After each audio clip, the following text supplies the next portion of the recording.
Blessed Saturday, my dear friends, my dear brothers and sisters. Today's gospel powerfully reveals the heart of God as a God of relentless mercy and love, a God who seeks out the lost and rejoices when they return. The parable of the prodigal son shows us that no matter how far we wander into sin, into doubt, or despair, God's arms are always open, ready to welcome us home, ready to welcome us with forgiveness and dignity. The Father's running to embrace his wayward son defies human expectations and reminds us that the divine love often exceeds what we think we deserve. At the same time, the story challenges us to examine our own hearts, asking whether we are like the elder son, that sometimes we resist rejoicing in the mercy shown to others, right? God's joy is not in our perfection, but in our willingness to turn back to Him, to be reconciled, and to live in His grace.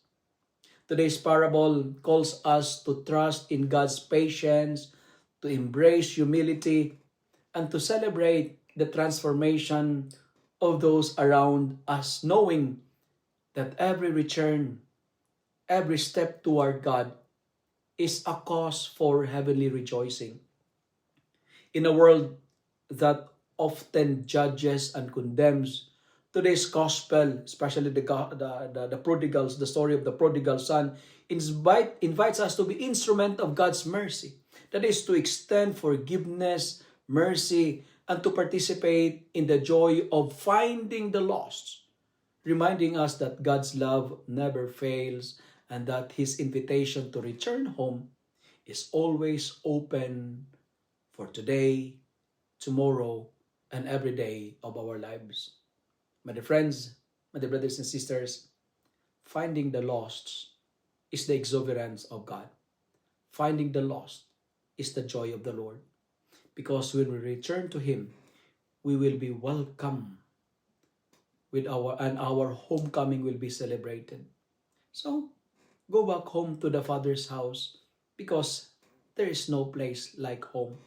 And this is Lent is all about returning to the Father's house. If you love and like this reflection, kindly share it with your friends, share it with your family, make the Word of God viral so that many will be blessed.